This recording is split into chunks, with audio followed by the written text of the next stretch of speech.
Estamos começando mais um HDL Podcast e você é muito bem-vindo. Hoje eu quero fazer uma pergunta bem direta e pessoal a você. Você acredita que a igreja evangélica brasileira precisa de uma nova reforma? Bom, eu quero tratar desse assunto de forma bem clara com você. Então não vá embora não, que nós vamos tratar desse assunto logo depois da vinheta. Há um lema da reforma conhecido por todos: Igreja reformada, sempre reformando. A igreja precisa sempre avaliar a sua doutrina e a sua prática à luz das Escrituras. E sempre que houver um desvio para lá ou para cá, ela precisa retornar. Reforma não foi um desvio, foi um retorno. A reforma foi um retorno à doutrina dos apóstolos, às Escrituras, à centralidade da Bíblia. Poderíamos brevemente olhar para a igreja assim.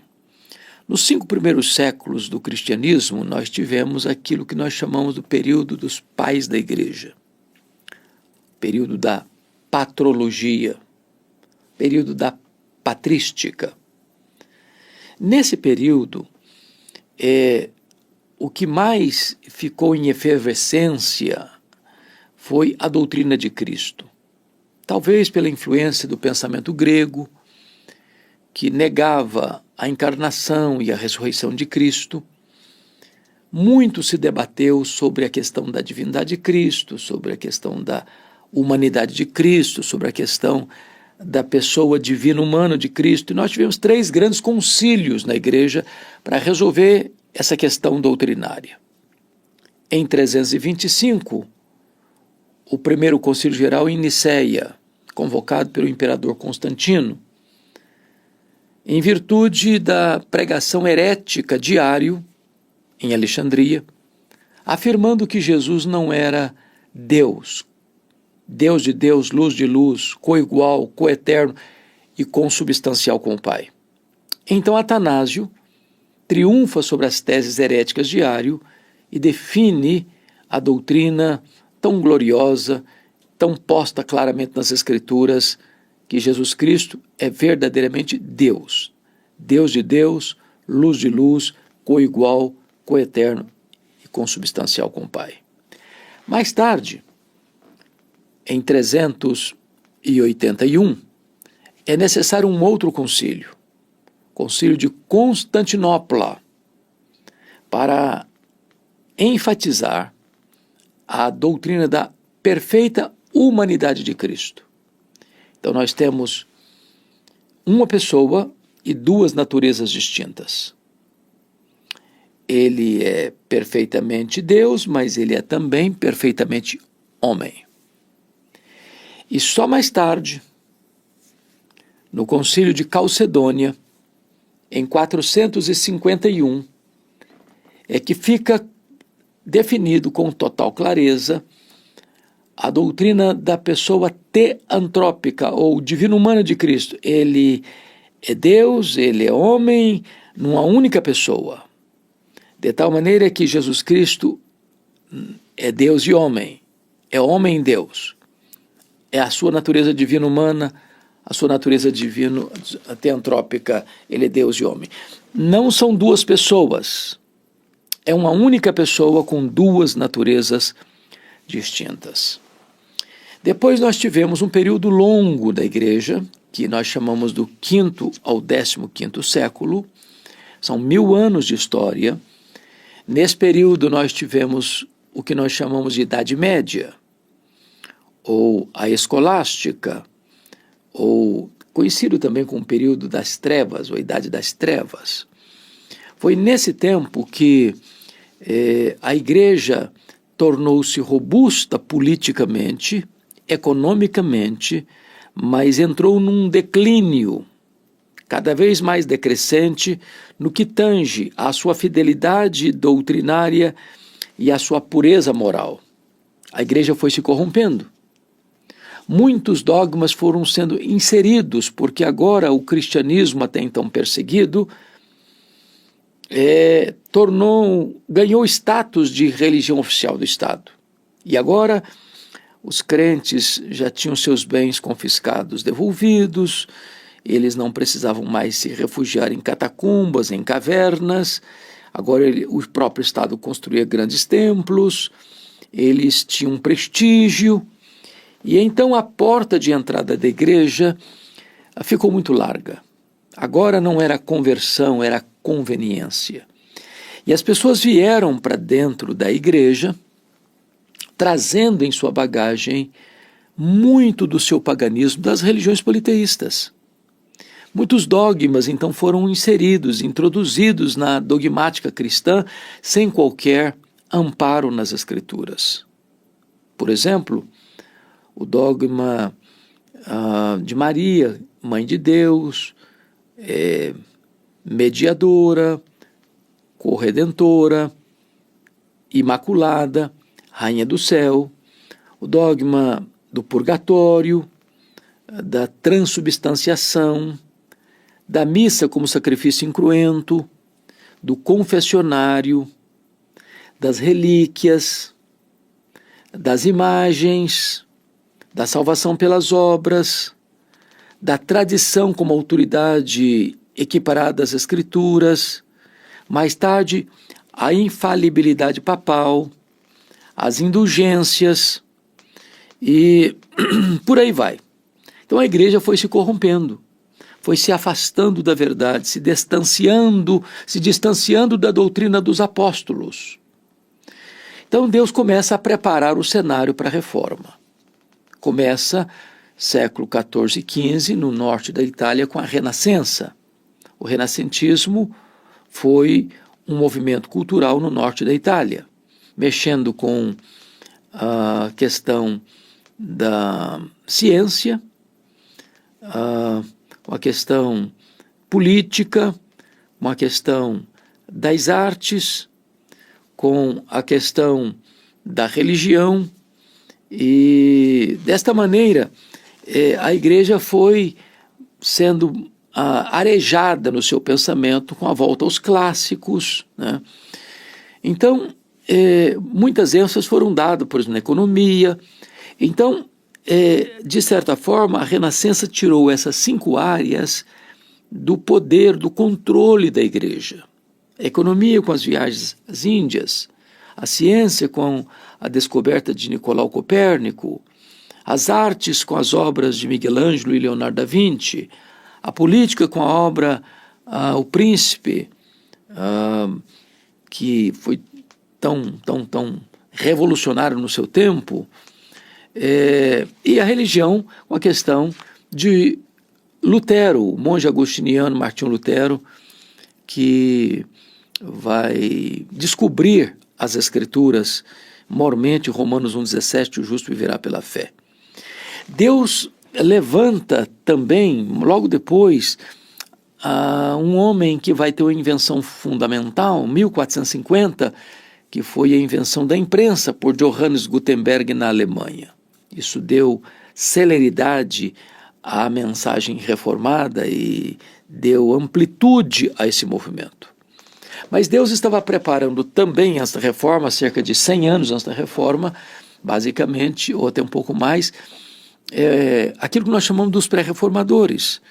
John Wycliffe, na Inglaterra, Jan Hus, na Boêmia, Jerônimo Savonarola, na Itália. Esses pré-reformadores eram homens cultos que, conhecendo as Escrituras, transformado pelo poder do Espírito Santo, começaram a denunciar os erros da igreja, os desvios doutrinários da igreja, começaram a pregar a palavra de Deus, foram presos, John Hus e Jerônimo Savonarola, e martirizados por causa da sua fé.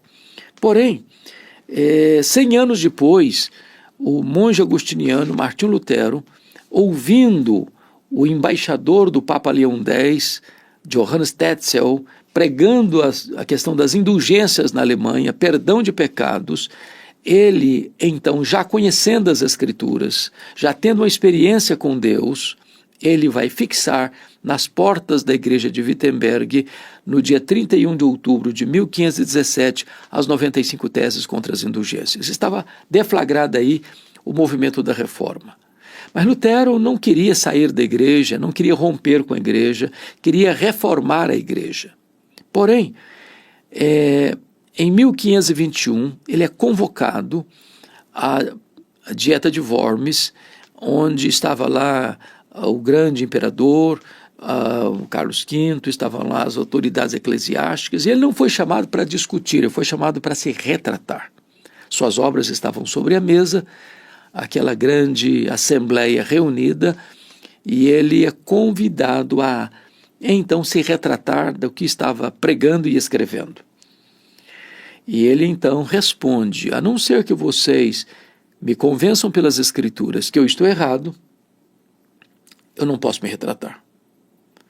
Porque não é legítimo nem lícito a um homem agir contra a sua consciência. Aqui eu fico, aqui eu me estabeleço, e que Deus me ajude. Então ali foi o corte radical, ali foi a divisão real. Ali ele percebeu que não dava mais para caminhar junto, que não tinha esperança de uma mudança da igreja, e então estava estabelecido de fato, de verdade, a reforma do século XVI. Deus levantou outros reformadores, Melanchthon, por exemplo, Beza, Calvino, Farel, Busser e tantos outros, né? Zwinglio, e esses homens foram fundamentais para que as ideias da reforma pudessem ganhar músculo e celeridade e amplitude. Deus levantou um francês, um intelectual, chamado João Calvino, que, fugindo da perseguição da França, passa por Genebra. Já tinha escrito a sua obra principal, a sua obra das Institutas da religião cristã, e quando passa por Genebra, o Farel, que era o pastor da igreja, convidou-o para ficar. Calvino disse: não, eu não vou ficar, eu tenho um outro chamado, então eu preciso de você aqui. Não, mas eu não vou ficar. Então Farel lhe disse: olha, se você não ficar, eu lhe farei uma oração imprecatória para Deus amaldiçoar a sua vida. E ele, constrangido por isso, ficou. Começou a pregar a palavra de Deus em Genebra, mas Genebra não estava preparada ainda para a reforma. Expulsaram Calvino, expulsaram Farel, e eles foram para Estrasburgo em 1538, e em 1541 convidaram eles para voltar, e Calvino fez exigências para voltar e voltou. E ele volta para Genebra e continua em Genebra de 1541, 1641 a 1541 a 1604. Então, ele fica ali até o final da 1564. Ele fica ali, então, de 41 a 64, o ano que ele morreu. É importante dizer que Calvino foi o grande cérebro da reforma. Nesses anos que ficou em Genebra, de 1541 a 1564, Genebra vai se transformar numa referência do que era uma ação de Deus na história, de transformação da sociedade, de influência na academia, de influência na economia, de influência na política, e ele foi o grande mentor, portanto, da reforma. Deus levantou outros instrumentos, como disse, e a reforma então foi ganhando musculatura, foi ganhando corpo, não sem dor, não sem lágrimas, não sem sangue. Por exemplo, em 1572, dia 24 de agosto de 1572, à noite de São Bartolomeu, Catarina de Médici manda matar os huguenotes. E numa única noite, 24 de agosto, mais de 70 mil huguenotes, mais de 70 mil calvinistas franceses foram assassinados. Na Alemanha, a Guerra dos 30 anos, 1618 a 1648, mais de 1 milhão de pessoas morreram. A perseguição na Inglaterra não foi tão diferente, sobretudo sob a liderança de Maria Tudor, 1553 a 1558, onde houve uma grande chacina na Inglaterra. Grandes lutas vieram depois disso. Então a reforma se estabeleceu, a reforma foi ganhando forças e, pela graça de Deus, o evangelho foi crescendo e prosperando. Algumas ênfases foram importantes na reforma. E 5 delas foram as principais. Sola Escritura, só a Escritura. Sola Gratia, só a graça. Sola Fide, só a fé. Solus Christus, só Cristo. Só lhe deu glória, só a Deus a glória. Então essas ênfases ainda continuam até hoje como ênfases necessárias para a saúde doutrinária e espiritual da igreja. Porém, a igreja foi sofrendo novos ventos contrários. E eu quero destacar alguns deles. Primeiramente, você se lembra aí do racionalismo francês do século XVII, do iluminismo francês do século XVIII, e na esteira desse pensamento racionalista, iluminista, ateísta, vem então a questão da teologia liberal. E o liberalismo teológico é um câncer. O liberalismo teológico, onde ele chega, ele mata a igreja. Ele não começa nos bancos, ele começa nas cátedras, nos seminários. Dos seminários ele desce para o púlpito e do púlpito ele mata as igrejas. Qualquer igreja que assinar o liberalismo teológico assina no mesmo dia o seu atestado de óbito. O liberalismo devastou a igreja na Europa, devastou a igreja na América, está devastando a igreja mundo afora, inclusive aqui no Brasil, onde nós temos denominações que não apenas flertam com o liberalismo, mas já sucumbiram ao liberalismo. O liberalismo, como diz, começa nos seminários, onde as pessoas não acreditam mais que a Bíblia é a palavra de Deus, inspirada, inerrante, infalível, suficiente. Eles fazem uma leitura da Bíblia, como o de Bélios, numa análise do crítico literário e não gramático histórico. Então vem aí outros homens, por exemplo, com Rodolfo Bultmann, dizendo, não, a Bíblia está cheia de mitos, nós temos que demitologizar a Bíblia. Então, hoje não faltam aqueles que, não, nós temos que atualizar a Bíblia, nós temos que ressignificar a Bíblia. Quando a palavra de Deus não é velha, não é nova, ela é eterna. Ela não passa, ela não fica caduca, ela não fica obsoleta, ela não fica ultrapassada, ela não é a única regra de fé e prática dada por Deus à sua igreja. Portanto, onde o liberalismo chega, ele destrói. Então nós precisamos de uma nova reforma, porque muitas igrejas chamadas protestantes sucumbiram ao liberalismo. As denominações históricas, quase todas, se não todas, foram afetadas pelo liberalismo. E as pessoas perderam a sua fé nas Escrituras, na ressurreição, na concepção virginal de Cristo, na encarnação de Cristo, na ressurreição de Cristo. As pessoas estão esvaziando a palavra de Deus das verdades magnas do cristianismo. O liberalismo vem para assolar e destruir. Então, precisamos de uma nova reforma assim. Porque o liberalismo tem atingido, afetado, contaminado, fermentado e destruído igrejas mundo afora. Em nome do intelectualismo, esses professores liberais se infiltram nos seminários, destilam o seu veneno, formam os seus adeptos. E esses, como falsos pastores, sobem aos púlpitos para negar a palavra de Deus, para angariar para si adeptos, e eles são lobos em vez de pastores, destruindo a igreja de Deus. Então, essa é a primeira ameaça à igreja que precisa, que carece de uma nova reforma para um retorno às Escrituras, à credibilidade das Escrituras, à supremacia das Escrituras, à primazia da pregação. Mas nós temos um segundo aspecto que atinge a igreja e que leva então a essa necessidade imperiosa de uma nova reforma, que é o sincretismo religioso. Sobretudo aqui no Brasil. O Brasil é um país de uma composição racial muito interessante. Nós somos uma miscigenação de raças. Nós temos a influência dos indígenas, que são nativos aqui. Nós temos a influência dos portugueses que vieram para cá, os europeus portugueses. Nós temos a influência dos franceses, dos holandeses que também passaram por aqui. Nós temos a influência dos africanos que vieram em grande quantidade para o Brasil. Então nós somos uma mistura de raças. Mas essa mistura de raças produziu também uma mistura de crenças. Seja a pagelança indígena, seja o kardecismo francês, seja o catolicismo romano de Portugal e da Espanha, seja os cultos afros dos escravos que vieram. Então, essa mistura de crenças gerou o que nós chamamos de sincretismo religioso. E aí, nós estamos vendo que muitas vezes as pessoas saem dessas religiões sincréticas, vêm para uma chamada igreja evangélica e se introduz um outro tipo de misticismo, de sincretismo religioso. Sal grosso, copo d'água em cima do rádio, como se aquela água que foi orada pelo pregador tornasse uma água benzida com efeitos terapêuticos.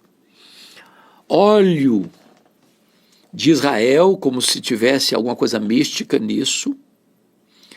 Pessoas que mistificam completamente as experiências que elas têm, é o óleo ungido, é a toalha suada, gente até comprando lote no céu. Pessoas importando as práticas judaizantes para dentro da igreja evangélica. Então, essas práticas vão sendo introduzidas no culto, na liturgia, introduzindo novidades no culto e na liturgia, como se a simplicidade do evangelho não fosse suficiente. Todo esse sincretismo, todos esses acréscimos são estranhos à palavra de Deus. É fogo estranho diante de Deus. Nós não podemos concordar, não podemos aceitar, nós não podemos sequer concordar minimamente com isso. Precisamos uma nova reforma, uma volta às Escrituras. O sincretismo religioso está graçando no Brasil, né? Então, é a teologia da prosperidade por um lado, a divulgação de milagres a granel, onde se faz propaganda de milagre que nunca aconteceu. É gente transformando o evangelho num produto, o templo numa praça de negócio, os crentes em consumidores, o objetivo final é o lucro. São as pessoas comercializando o sagrado, desengavetando as indulgências da Idade Média. São os altos cachês pagos a cantores e pregadores. É o comércio do sagrado. Todas essas questões estão sendo introduzidas na igreja evangélica com laivos de misticismo, com laivos de sincretismo. Pessoas estão correndo atrás de gurus espirituais, de profetadas espirituais, onde pessoas estão tendo visões e revelações forâneas, estranhas às Escrituras, e a igreja está se perdendo nesse mar de misticismo, de sincretismo religioso. Nós precisamos de uma nova reforma. A morte está na panela. As pessoas estão consumindo veneno, achando que estão comendo pão fresco da padaria do céu. Então, é preciso uma nova reforma, uma volta às Escrituras. Mas eu queria concluir dizendo que nós precisamos de uma nova reforma também por causa de uma ortodoxia morta. Temos igrejas que até professam a doutrina certa, ortodoxa. Não aceitam heresias, não aceitam falsas doutrinas, não aceitam inovações, estão corretos nesse sentido, mas botaram a vida espiritual no piloto automático. Só tem luz na mente, mas não tem fogo no coração. É o conhecimento sem a experiência. É uma fé apenas teórica, intelectual, mas que não desce ao coração no que tange a fervor, a piedade, a consagração, a plenitude do Espírito Santo. Temos visto igrejas que se dizem ortodoxas, mas estão engessadas, ossificadas. Elas não crescem. E as pessoas ainda geram uma boa desculpa, não, mas são os eleitos que não vêm, ou não tem eleito, ou na hora certa os eleitos virão, mas eles também não pregam, eles também não testemunham, e eles também estão guardados e protegidos, e limitados a 4 paredes. E a fé vem pelo ouvir a pregação da palavra de Deus. Não tem oração, não tem jejum, não tem fervor, não tem entusiasmo, não tem alegria, não tem vibração com as coisas de Deus, não tem brilho nos olhos, não tem coração compungido, não tem choro pelo pecado, não tem arrependimento para a vida, não tem plenitude do Espírito Santo. Nós precisamos não apenas de luz na cabeça, precisamos também de fogo no coração. Precisamos de uma nova reforma. Igreja reformada, sempre reformando. Quero concluir a minha fala dizendo que nós precisamos de um reavivamento, mas reavivamento passa pela reforma. Primeiro o povo de Deus acerta a vida com Deus, primeiro o povo de Deus se volta para Deus, primeiro o povo de Deus se volta para a palavra de Deus, então Deus derrama do seu Espírito sobre a sua igreja. Não há avivamento sem reforma, não há reforma sem arrependimento. Não há mudança no que tange a fervor espiritual se primeiro nós não colocamos a nossa vida certa com Deus no altar de Deus. Então, a minha palavra hoje para a Igreja Evangélica Brasileira e a Igreja Evangélica mundo afora, Deus tem me dado a oportunidade de visitar tantas nações, vários países, pregar em vários países, e a conclusão que eu chego é que a necessidade aqui do Brasil é a necessidade das outras nações do mundo. A reforma não pode ficar estagnada lá no século XVI, 1517. Hoje precisamos de uma nova reforma. Uma volta às Escrituras, uma volta à doutrina dos apóstolos, uma volta ao cristianismo primitivo, uma volta à ortodoxia e à piedade, uma volta à teologia ética, uma volta ao credo e à conduta, uma volta à simplicidade da fé cristã. Bom, se essa reflexão abençoa a sua vida, eu gostaria que você repartisse e compartilhasse esta palavra com outras pessoas. Assim nos ajuda a levar a palavra de Deus para mais longe, para alcançar mais pessoas. Deus abençoe sua vida, Deus abençoe seu coração e até o nosso próximo podcast, se Deus quiser.